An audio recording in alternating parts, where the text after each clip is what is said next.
No dia 20 de outubro de 2011, um comboio contendo o líder líbio, Muammar Gaddafi, foi atacado por ataques aéreos da OTAN. No contexto da guerra civil, Gaddafi tentou fugir dos rebeldes apoiados pela OTAN que o perseguiam, mas acabou tentando se esconder em um bueiro. No final, ele foi arrastado para fora, espancado e submetido à extrema violência sexual antes de ser morto. Após 42 anos como líder da Líbia, Gaddafi encontrou seu fim nas mãos daqueles que suportaram seu governo. Fotografias e vídeos mostraram o fim sombrio de um dos ditadores mais infames dos séculos XX e XXI. No vídeo de hoje, vamos analisar a ascensão de Gaddafi, seu governo e sua queda. Gaddafi nasceu em 1942, perto da cidade líbia de Sirte, em uma família beduína nômade. Desde cedo, Gaddafi aprenderia sobre as consequências do colonialismo europeu, já que a Líbia, na época, era controlada pela Itália fascista. Seu avô havia sido morto durante a invasão italiana de 1911. Só em 1951, a Líbia conquistou a independência, mas mesmo assim era governada pelo rei Idris.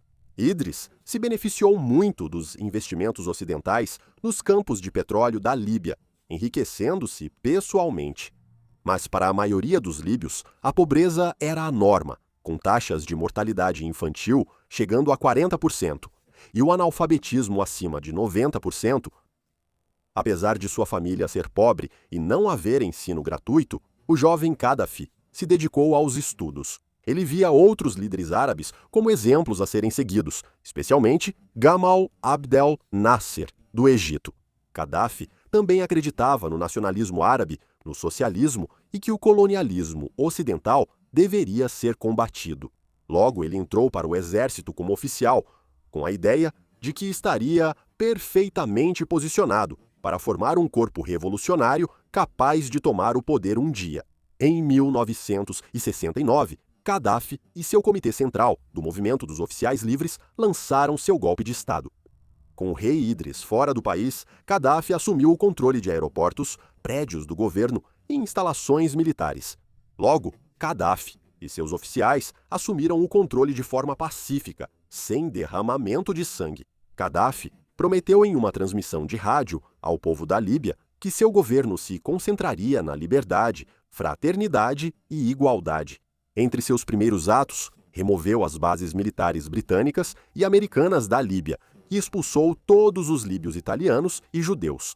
Isso foi apresentado como um dia de vingança pelos crimes cometidos pelas forças coloniais italianas e pela visão de Gaddafi de que Israel era um projeto colonial. Impostas ao Oriente Médio pelo Ocidente, as leis islâmicas tradicionais foram restabelecidas, como a proibição do jogo e do álcool. Em 1973, Gaddafi havia nacionalizado 51% dos ativos de todas as empresas petrolíferas que operavam na Líbia. Isso aconteceu durante a crise do petróleo de 1973, aumentando ainda mais os temores do Ocidente em relação à unidade árabe. Gaddafi usou os recursos do petróleo público para promover grandes reformas sociais. A educação obrigatória para crianças passou a ser gratuita pela primeira vez. O acesso ao ensino superior também se tornou gratuito e os adultos foram incentivados a buscar mais educação. O analfabetismo foi praticamente eliminado. Grandes projetos de construção desenvolveram moradias e infraestrutura. Houve melhor acesso à saúde, com assistência social oferecida aos necessitados. Em 1979, a vida do líbio médio havia melhorado muito, com a renda per capita da Líbia equiparada à de potências europeias como a Itália ou até mesmo o Reino Unido. Foi por essa época que Gaddafi formalizou suas ideias com a publicação de seu livro verde. Nele, ele descreveu sua terceira teoria internacional, uma rejeição ao neocolonialismo ocidental e uma rejeição ao comunismo sem Deus. Em vez disso, ele via o nascimento de uma coalizão islâmica de países do terceiro mundo como um baluarte contra a interferência externa. Gaddafi desviou receitas do petróleo para apoiar causas de terroristas clandestinos e de combatentes da liberdade. Setembro Negro. Os responsáveis pelo massacre de Munique dos atletas israelenses receberam parte do financiamento de Gaddafi. Os corpos dos responsáveis receberam uma recepção de heróis na Líbia.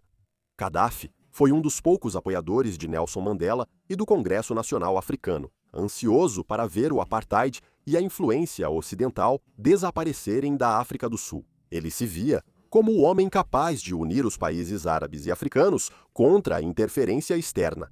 E ele apoiou causas que dariam um golpe contra o Ocidente, apoiando grupos como o IRA, o ANC e o Setembro Negro. As relações da Líbia com o resto do mundo eram frequentemente tensas. Em 1977, os membros do Congresso da Líbia já estavam cansados do apoio de Gaddafi a vários combatentes da liberdade e terroristas. Sentindo que o dinheiro seria melhor gasto na Líbia, Gaddafi supervisionou a dissolução do Congresso governante e tentou substituí-lo por uma democracia direta para o povo líbio. Na realidade, isso significou uma redução das liberdades civis para o líbio comum.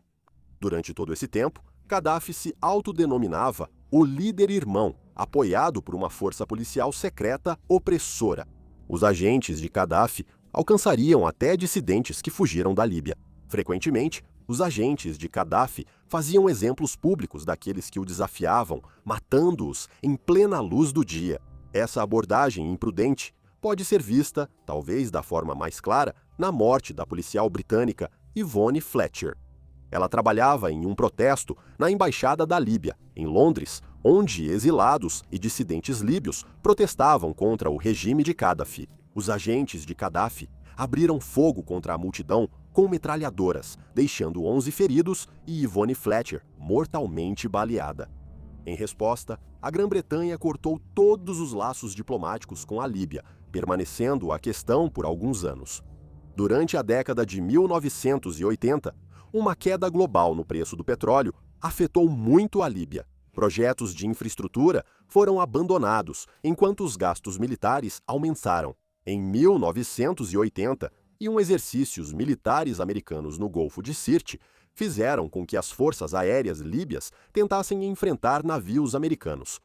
Os líbios foram completamente derrotados, o que só piorou as relações entre os dois países. Essa não seria a última vez que um confronto desse tipo ocorreria. Em 1986, no Golfo de Sidra, Gaddafi tentou reivindicar águas internacionais como suas. Quando navios americanos cruzaram a linha da morte de Gaddafi, as forças líbias atacaram, mas novamente foram derrotadas. Esse confronto levou os Estados Unidos a lançarem vários ataques contra instalações militares líbias, resultando na morte de cerca de 30 civis líbios. Não foram apenas confrontos militares que Gaddafi levou a Líbia a enfrentar, mas também uma série de ataques terroristas. Em abril de 1986, em retaliação pela derrota, o Serviço de Inteligência de Gaddafi organizou o atentado à bomba na boate La Belle, em Berlim Ocidental, um estabelecimento conhecido por ser frequentado por soldados americanos. 3 pessoas morreram e 229 ficaram feridas.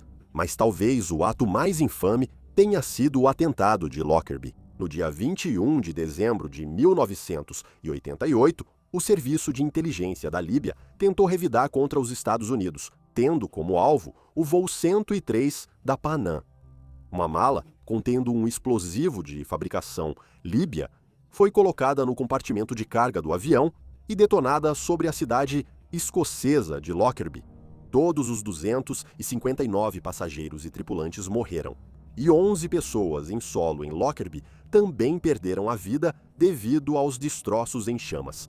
Na década de 1990, Gaddafi consolidou o poder e iniciou a produção de armas de destruição em massa, especialmente gases mostarda. Ele sobreviveu a várias tentativas de golpe e assassinato, o que só fez com que consolidasse ainda mais o seu poder.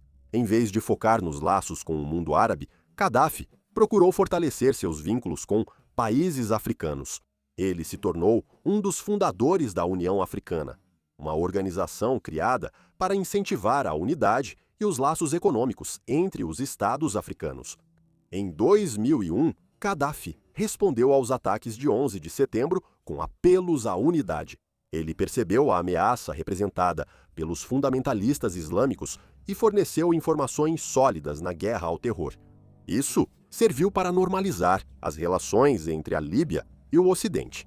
Gaddafi pagou quase 3 bilhões de dólares em compensação às vítimas do atentado de Lockerbie, com as sanções sendo suspensas em troca. Seus estoques de armas foram destruídos enquanto ele tentava remodelar sua imagem. Até as relações com antigos inimigos, como a Itália, foram normalizadas após um pedido de desculpas do país por crimes coloniais. Gaddafi estava bem ciente do destino de Saddam Hussein e procurou reformar a economia. A mídia foi se tornando mais livre, com tentativas de reformar a Constituição feitas pelo filho de Gaddafi. No fim dos anos 2000, a Primavera Árabe estava em curso. Por dinheiro na Líbia, eles estavam desempregados, viam a corrupção de Gaddafi e viam como outras nações árabes estavam removendo seus próprios ditadores.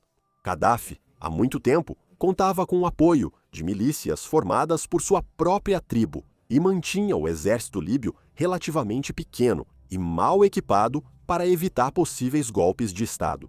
No início de 2011, os protestos na Líbia começaram a se tornar mais violentos, com a prisão do advogado de direitos humanos Fatih Terbil servindo de estopim para que o protesto se espalhasse pelo país. Gaddafi disse acreditar que seu povo jamais se rebelaria contra ele. Em vez disso, acreditando que a Al-Qaeda havia drogado seu próprio povo para incitá-lo à revolta, Gaddafi ordenou que o país fosse limpo dos manifestantes com o uso de força desproporcional. O ciclo de violência se intensificou à medida que mais e mais milícias armadas anti-governo eram formadas. A violência era generalizada, com tortura e execuções sumárias sendo usadas por ambos os lados. Dezenas de milhares de manifestantes anti-governo foram presos em prisões secretas, submetidos a tratamentos horríveis. Quando ficou claro que Gaddafi esmagaria os rebeldes, Grã-Bretanha, França e Estados Unidos propuseram intervenção militar estrangeira e foi criada uma zona de exclusão aérea sobre a Líbia, enquanto aviões e drones da OTAN destruíam as forças de Gaddafi. Usando o Catar como intermediário, o Ocidente forneceu armas aos rebeldes. Os rebeldes anti-governo capturaram regiões e cidades importantes, incluindo a capital. Quando Trípoli caiu, Gaddafi tentou fugir e se reagrupar com suas tribos leais. No dia 20 de outubro de 2011, um grande comboio de veículos tentou fugir, mas foi alvo de ataques aéreos da OTAN. O comboio se dispersou, com Gaddafi e seus seguranças fugindo para um canteiro de obras próximo. Eles se esconderam num esgoto pluvial e tentaram lutar contra os rebeldes que se aproximavam. Gaddafi foi ferido por uma granada mal lançada por um de seus homens antes de ser arrastado. Membros da milícia Masatra capturaram o ferido Gaddafi, tirando muitas fotos e vídeos com seus celulares do momento. As imagens e vídeos são muito horríveis e perturbadores para serem exibidos no YouTube, mas podem ser encontrados com uma rápida pesquisa no Google. Gaddafi foi sodomizado com uma baioneta ou uma faca e jogado na traseira de uma caminhonete e logo estaria morto. Oficialmente, ele foi pego em um tiroteio entre os rebeldes e seus homens, embora não esteja totalmente claro como exatamente ele morreu. Seu corpo foi exibido em Misrata para que todos vissem antes de ser enterrado em um local desconhecido. Muitos comemoraram a morte de Gaddafi, recebendo-a como o fim de um apoiador imprevisível de terroristas. Enquanto isso, outros viram a perda de um aliado dos oprimidos do mundo. Suas ações, sem dúvida, levaram a um grande ressentimento na Líbia por promessas não cumpridas. Mas sem a intervenção de vários países que ele constantemente alienava e antagonizava, sua destituição talvez não tivesse sido possível. As consequências na Líbia foram catastróficas, com o país cambaleando após a guerra civil e militantes e senhores da guerra demais competindo pelo controle. Gaddafi continuará sendo um dos ditadores mais controversos dos últimos tempos e alguém que teve um fim incrivelmente brutal.